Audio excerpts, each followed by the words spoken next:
जब अब हमें तो अपना काम करना था। ऐसे ही गुरु महाराज ने हम सबको सिखाने के लिए ये श्रृंखला थोड़ी है कबीर साहब के अपना रूप बदलते हुए क्योंकि कलयुग में शरीर तो 100 बरस का है। अरे मैं ज्यादा में तो हिसाब किताब में थोड़ा तो नहीं है, 100 बरस का है एवरेज। और अब तक एवरेज 100 ना ही रही, अब तो भाई एवरेज 60 साल रह गई। तब ये चीज मतलब कहने का है कि 100 बरस में आपको वो काम करना है जो हमने सतयुग में 1 लाख वर्ष में किया, त्रेता में 10,000 वर्ष में किया। अब देखो हमने यहाँ देखा ये भागलपुर बना हुआ और त्रेता विविध यज्ञ नरकर है, ये यज्ञ का स्थान बनाया गया। अब ये त्रेता युग का काम है और आज हम कलयुग में कर रहे, त्रेता युग में हमारी 10,000 वर्ष की उम्र होना चाहिए, तब तो हमारी ये सफल हुए। और उम्र हमारी 100 बरस 60, 70, 80 सुहा हो जाती।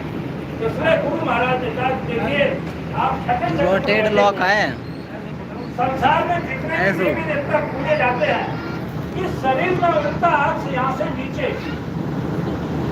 जितने भी संसार में देवी देवता पूजे जाते हैं उनका हाथ से इस शरीर में यहाँ से नीचे, और आप बैठे हैं ऊपर और आपको जाना है ऊपर, कैमरा ना साफ है, ऊपर जाना है तो उसके लिए साधना कपड़ा डाल के बताई गई।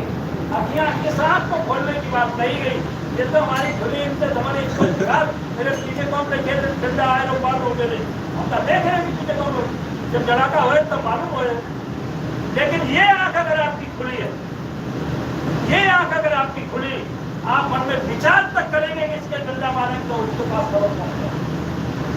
तो इस आँख को खोलने के लिए कहा कि अखियाँ खोलो गुरु जी को देख, कट जाएंगे तेरे सारे कलेश। और एकांत के लिए जब साधना आपको एकांत में करनी है और सामूहिक रूप में बैठे हुए तो गुरु महाराज के ऊपर कपड़ा डाल दो तो एकांत हो जाएगा। एकांत हो जाएगा, एकांत हो जाने से क्या होगा कि हम जब साधना में बैठेंगे, ध्यान लगाएंगे, जब इतना आवरण मेरे ऊपर चढ़ा हुआ तो हमारे आसपास की खबर नहीं है और हमारा चित्त जो है अंदर लग जाएगा। तो अंदर जब बैठे भयो और गुरु महाराज की दया कृपा मिल गई। गुरु महाराज ने हमारे ऊपर दया कर दी, हमने आंखें बंद करी और ध्यान में बैठ गए। ध्यान में बैठ के तो गोस्वामी जी, गुरु महाराज ने बताया कि कहीं कोई बात गोस्वामी जी नहीं थे, तो गोस्वामी जी ने स्वयं देखा था। तत्कालीन परिस्थितियां ऐसी थी कि वक्त के लोगों ने संतों को बहुत सताया। कभी शादी तो आपको बताई, बड़े बुखारे मियाँ ने कौन कूड़ा लगवाए थे और जाने कितने ऐसे लोग परेशान करते रहे और कभी साहब सहते रहे। क्यों सहते रहे? अपनी चीज बदल, क्योंकि ये सब हम सब उन्हीं के पठाए हुए, हम सब उन्हीं के पठाए हुए हैं। और काल ने हमको फांस दिया, काल ने हमको फांस दिया और मन माया के चक्कर में ऐसे फंस गए कि हम ऊपर का हम सब भेद भूल गए। उस भेद को बताने और जिताने के लिए हमारे संत महापुरुष धराधाम से आए और उनमें सबसे ज्यादा बड़ी पावर लेकर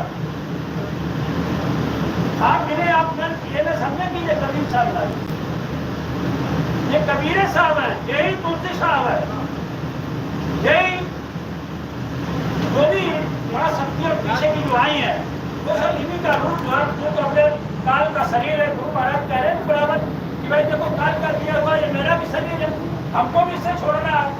लेकिन इनकी अपनी खुद की पावर, एक काल के शरीर में यहाँ शरीर से तो छोड़ देते हैं, लेकिन सब रूपी शरीर में तब के स्थान पर तब तक विराजमान रहते हैं जब तक अपना काम पूरा नहीं कर लेते हैं।